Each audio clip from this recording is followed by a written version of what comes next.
Okay, so a few things to note of what I know about the Genshin live stream. So obviously Lumine was in the cover, so obviously Dainsleif is going to be there. I think Dainsleif was in the cover art as well. But yeah, I'm not going to be looking at the story content. I'm going to be skipping off that, alright? So literally everything else I'll be reacting to. And I won't be going through reacting all the entire 42 minutes. I'm just going to be skipping around. So it's going to be pretty short. Finally here, you guys. Yup. I cannot wait to see how all these stories unfold. Her first appearance left quite the impression, didn't it? So mysterious. Yeah, I mean, I'm pretty sure that interaction left us all with far more questions than answers. Yeah, I mean, she did give us a few clues about herself, though. Remember?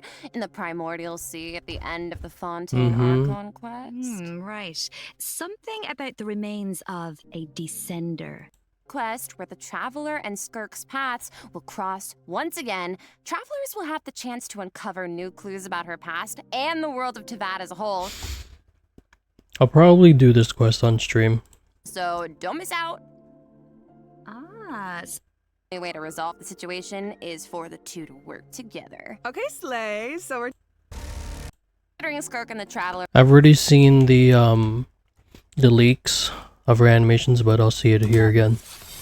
It's been a while since I've seen them.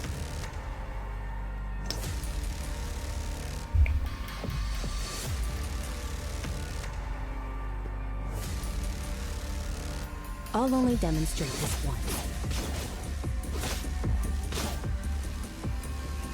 Annihilate.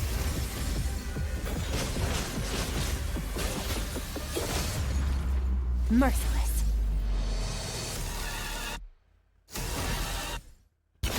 Another star goes out.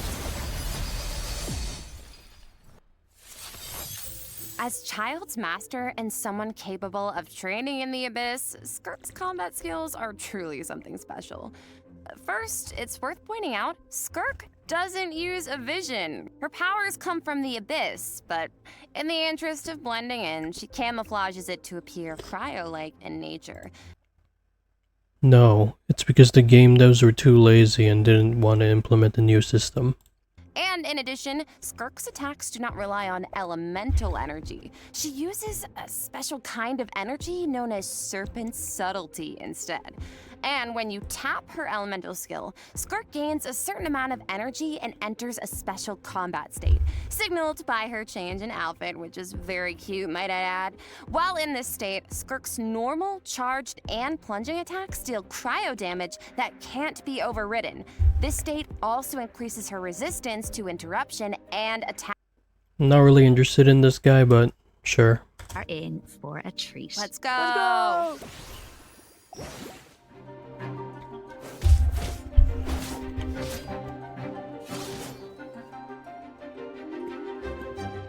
This should be fun! Hey!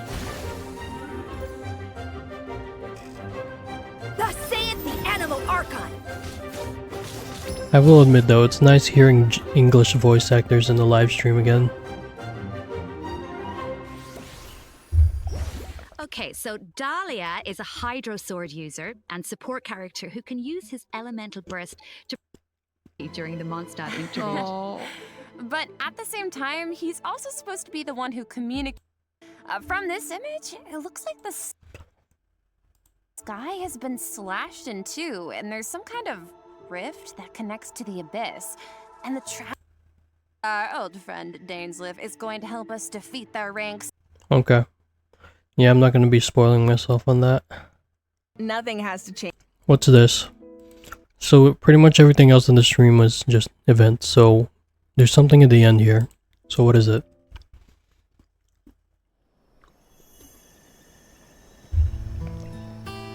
Oh, is this Nod Cry?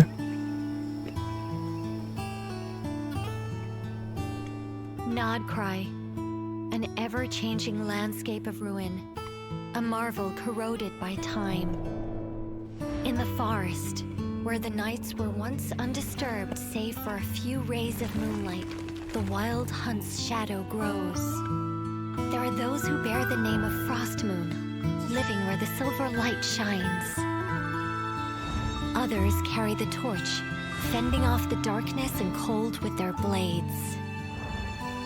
I hear that the stolen Fae still yearn for the frosts of old, while the Fatui look to the stars above, trying in vain to seize the false firmament. Then there are the nights, draped in the west wind, nearing the end of a long and arduous mission. Varka, right? My friends, of course, shan't be outdone. Alice. They will no doubt bring a magical charm to this edge of the world. And just as the stone craves the sculptor's hand, so does fate await your gaze. Pour me another cup of tea, if you'd be so kind. The story.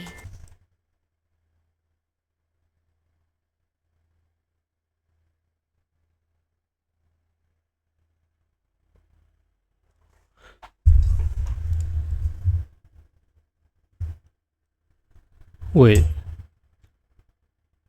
That looks too technologically advanced to be into that.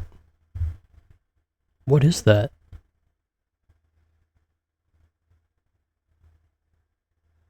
The hell is that?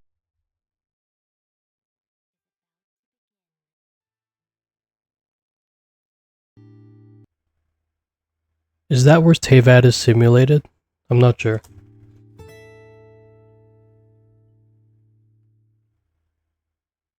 I think that's it, right? So, yeah, that's my Genshin reaction. I'm actually surprised. Nothing.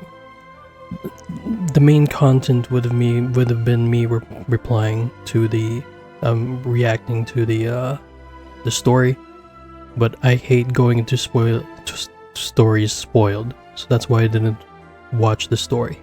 You should already know this of me by now. I hate spoilers, so once the 5.7 main quest releases with Dainsleif and Lumine and all that, I'll be going into it blind, so that just makes the experience better. Yeah, it looks way too technologically advanced to be into that. So I'm sure we'll definitely be going into there someday, but anyways, yeah, that's it for my reaction for the Genshin livestream. Watch my stream.